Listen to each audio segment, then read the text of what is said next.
Hello and welcome to Antinatalism this week. What you just saw were the photos from Nimrod's tour of German cities doing antinatalism outreach and antinatalism activism, and he seems to be having way more fun than a pessimist is allowed to have. One update about the debate of how to define antinatalism that we talked about last week also.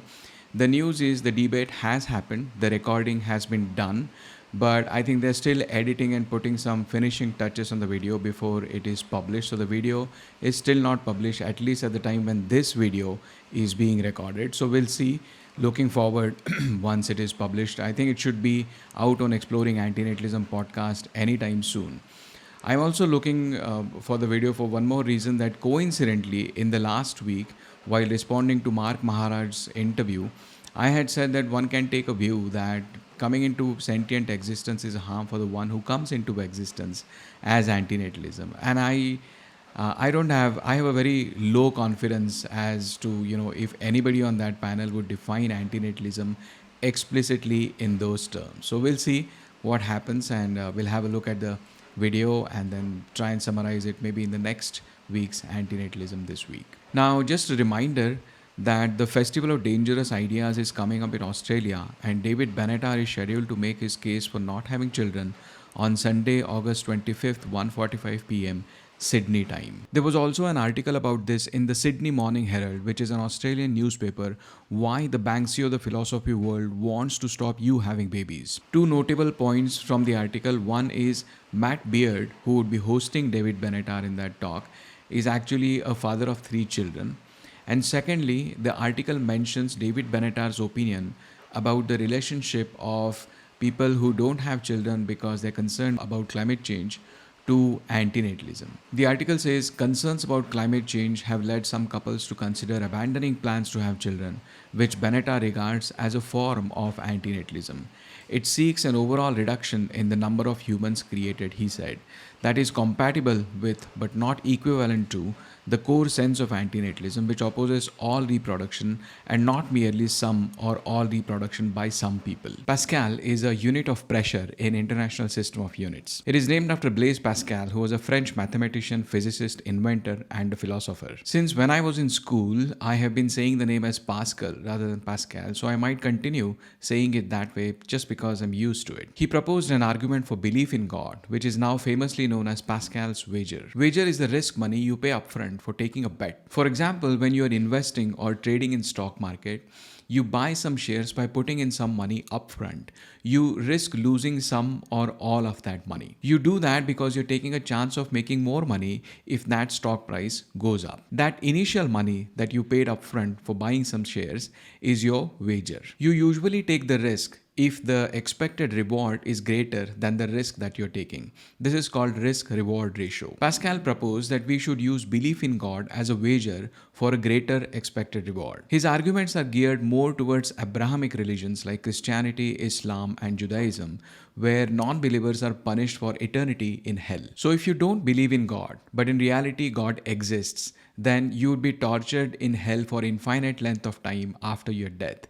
This is a case of infinite harm. On the other hand, if you do believe in God, but God actually does not exist, then the loss is finite, which is that you end up believing something which is not true for a finite length of time, which is your lifetime. So the risk is finite, but the reward is avoidance of infinite harm. This is further strengthened if you believe that those who believe in God will enjoy eternal bliss in heaven after their death. So for a small risk of holding a wrong belief during your finite lifetime, you are getting an expected reward of not only avoiding infinite harm, but of getting infinite benefit. In his new paper published this week, Bruce Belshaw applied this Pascal's wager to the act of procreation to reach a flavor of antinatalist conclusion. I'm going to summarize this in layman's terms as I understand it. Bruce claims that his arguments also apply to atheists, but let's first start with theists. Let's say you are a theist and you believe that non-believers will be sent to hell where they will suffer eternally. Bruce calls this eternal conscious torment or ECT. The question is, if you believe in this ECT, eternal conscious torment, then should you or should you not have children? Your potential child might or might not inherit your belief in God. Bruce presents statistics to indicate that there's about 60% probability that your child would believe in God like you did and therefore would be eligible to enjoy eternal bliss. That leaves 40% probability that your child will become non-believer sometime in their life and will go to infinite hell after their death. This is where weirdness of the infinities pop up. It doesn't matter what the probabilities are, you still end up with an absurd calculation result. So eternal bliss is a positive infinity, whereas eternal hell is a negative infinity. 60% probability into positive infinity minus 40% probability into negative infinity is still absurd. You can't do that sort of calculation. So Bruce does two changes here. So far, we have been calculating the magnitude of net harms or net benefits, that is the net utility to that child. But Bruce assigns a finite moral value to the act of bringing such a life into existence. So if we bring a child into existence who we know is going to suffer a lot in their life, then the act of bringing that child into existence, we can give some negative but finite moral value. Similarly, bringing a child into existence knowing that she will suffer an infinite harm after she dies,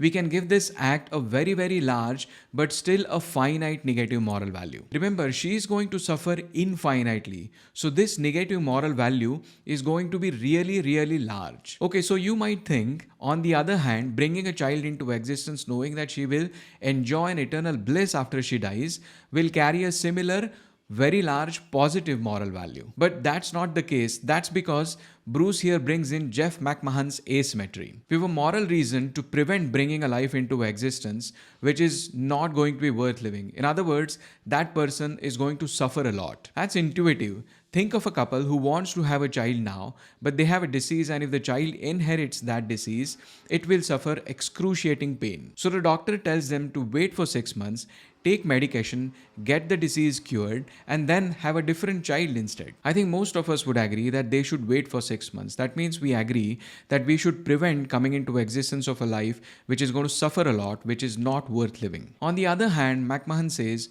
we don't have an equal moral reason to bring a happy life into existence. Let's say the couple waits for 6 months, they get cured of their disease, but now they change their mind and decide not to have any child at all. That doesn't sound like a problem from the potential child's point of view. So we assign a negative moral value to bringing a suffering life into existence, but we don't assign an equal positive value to bring happy life into existence. That's why Bruce multiplies that 60% probability, the probability of the child being a believer and therefore enjoying eternal bliss in heaven, with 0 moral value. That only leaves 40% chance of a huge negative moral value. Therefore, he says the implication that procreation under these circumstances is not permissible.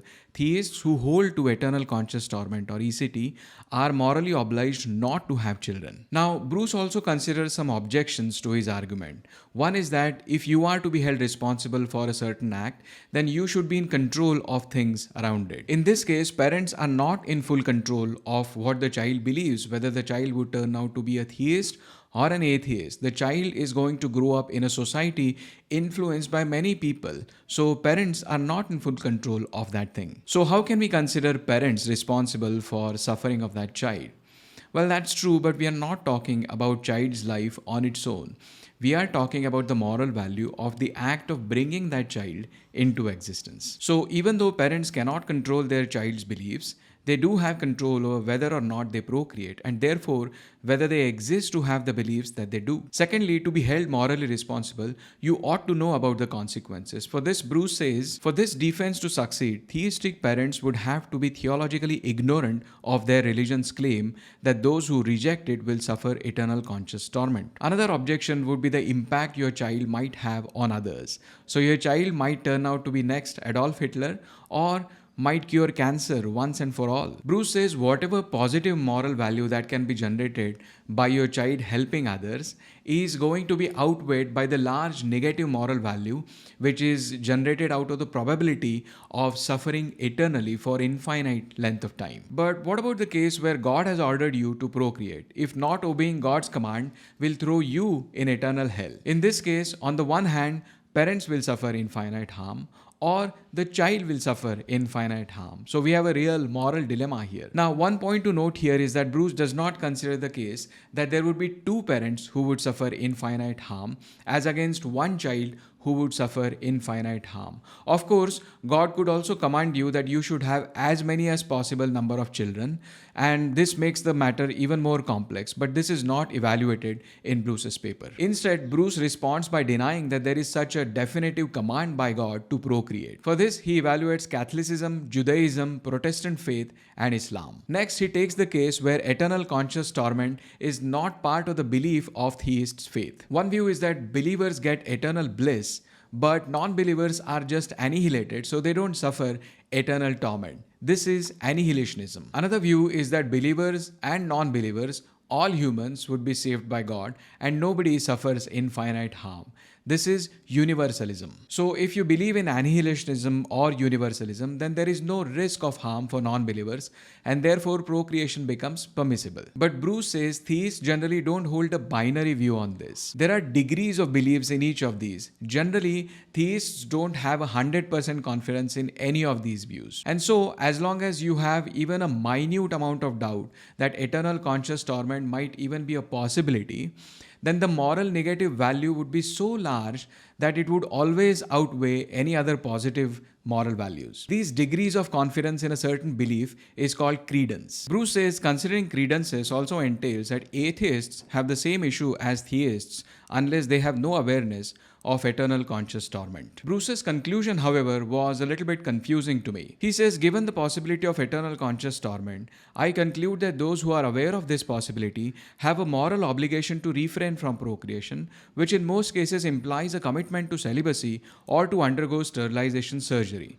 This, like the antinatalist position that Benatar presents, seems implausible, and I hope solutions I have not considered will be found. Now, it is not clear to me why he says it is implausible rather than accepting the antinatalist conclusions of his own arguments. Last week, we reported on a new book, Should We Go Extinct, by Todd May. He has also written an article, 5 Vital Moral Questions about Perpetuating Human Race. Todd presents some scenarios for and against human extinction, morally speaking. The 5 questions, or they're more like claims, they are: should we as in humans, go extinct? Would our extinction be bad in some sense? Do we cause a lot of harms to others? If so, how can we justify continuing our existence? And lastly, can we just not work on the problems that we have rather than invoking an argument like extinction? So let me summarize the dilemma that Todd is presenting here. On the one hand, we cause a lot of harm to everyone in this world, our fellow human beings, other animals, to the environment, and so on. So you might think that we are better off going extinct. Todd says nobody matches human beings when it comes to the scope of suffering inflicted on our fellow creatures.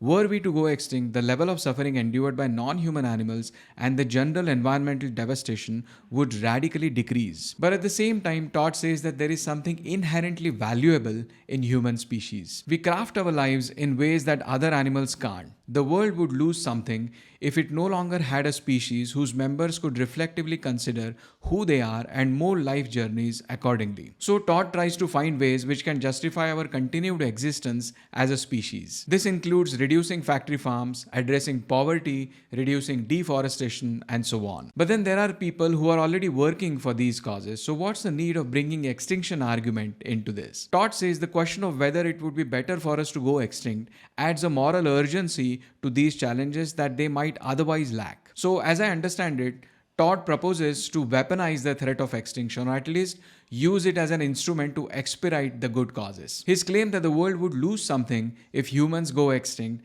does not really convince me in the way that he says it. The value that he is talking about here that would be lost is either a notional value or an aesthetic value. In comparison, if we recognize that there would be large amount of suffering taking place even after humans have gone extinct, gives us a stronger reason to not go extinct. In his interview on the Exploring Antinatalism podcast, Amanda had asked this question to Todd.